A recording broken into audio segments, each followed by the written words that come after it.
quick video just on showcasing kind of the two newest scripts that I just finished working on that hopefully can be super duper helpful to somebody, people, I don't know, or just myself. And then this is just for me. So, you know. The first one is a kind of like an AAF importer helper. So a lot of times when I get AAFs, I will get, I always ask for separate files as opposed to embedded from the editor because it maintains the metadata and all that stuff, which is super duper useful.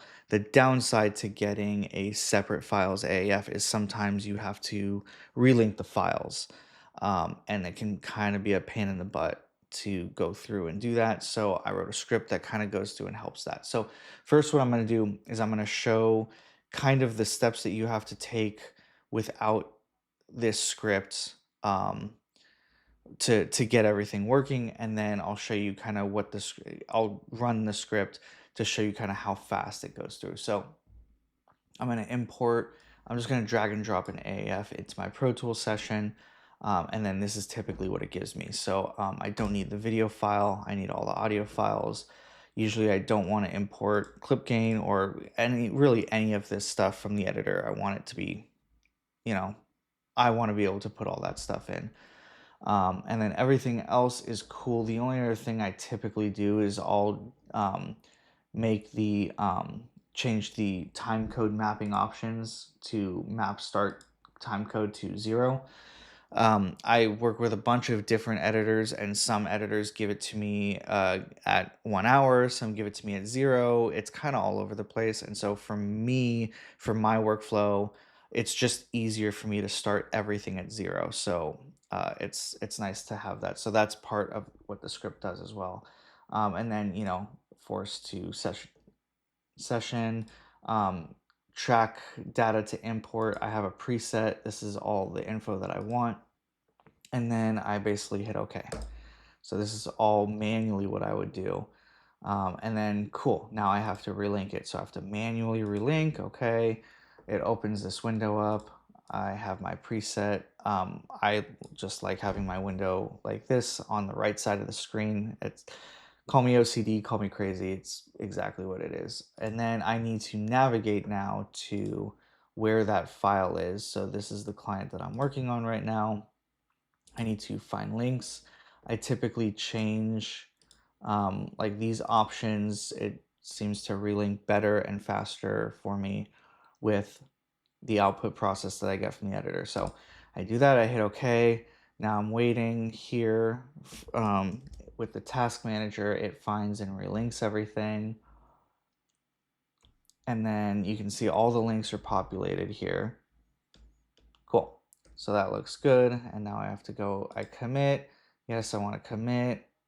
Okay. And now again, I'm waiting. I can close this out. I'm waiting for all this to populate with the task manager.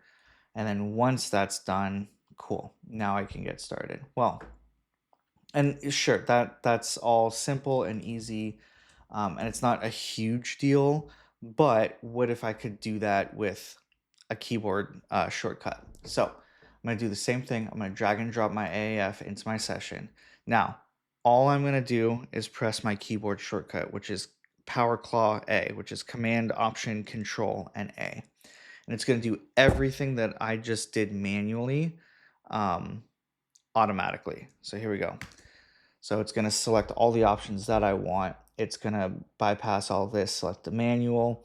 It's going to, the only part that it holds for is this part where I have to navigate to the client folder. This part is a little tricky with the coding because the relink window isn't really included in Avid's SDK. So it's not really possible to code that out, at least at this moment. I'm still working on that. It would be cool to take this file path and be able to navigate to it and check it. That's probably not going to be something that's going to be accessible for now. So until then, I just have this pop up. It gives you the file path where it needs to go. And then you can just click it. And then when you're ready, you click OK. And it does everything else for you. It does that menu. It pulls up the task manager. It waits for the task manager to finish. so that it can find all the links. And then this is kind of my favorite part. It tells you how many links have been relinked. And you can either review links, which will stop the script and you can go through and review everything. Or if you're like, oh yeah, that matched everything, it's good to go. You can go ahead and commit right here. And when you commit, it goes through, it accepts it, it commits it, and then it waits for the task manager again to do everything it needs to do, all the processing. And then once the task manager is complete and there's no task, it closes everything out. And that's it. And now you're ready to work. So that is kind of the first new script that I built, which is great. It's man, it's so much more efficient. It's so fast. All I have to do is press a keystroke. I let it do its thing. I select the client folder, and that's it. And then I let it process. So the next one is kind of plugin specific. It's specifically for if anybody uses Undertone Lite 2 for room fill, or sorry, room tone, or for fill or anything like that. So to demonstrate this, I'm just gonna make a couple of gaps right here. And I'll make some fades here, and I'll make some fades here, and then we'll just delete the rest of this stuff, right?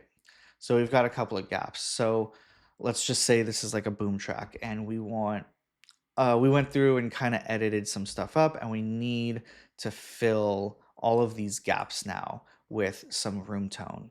And so you can see here, I've got like a good spot of clean tone that I can use Undertone Lite for to grab. So basically, normally, again, what I would do is I would either go through and find fill, or if I know I'm just going to use, like if I'm in the same scene and there's no good fill to find, I can pull fill from here using undertone, and then I can go in here, consolidate all of these regions, and then process my room tone using undertone in on the consolidated regions. So I have a script now that will do that basically for me.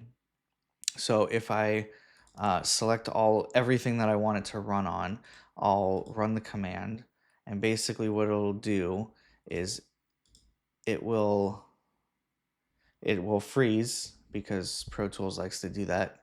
So it'll open up Undertone, and then it'll give me this pop-up menu, and it'll say, okay, go ahead and select the sample you want and load it into Undertone. So those that use it are familiar with this process. You select this and then you load it into Undertone, and then that's it. And now I can just click OK, and it'll do the rest, and it'll fill the gaps. And you can see Undertone was processing everything. And if you look here, it's not just like, if I boost this up, it's not just a consolidated track.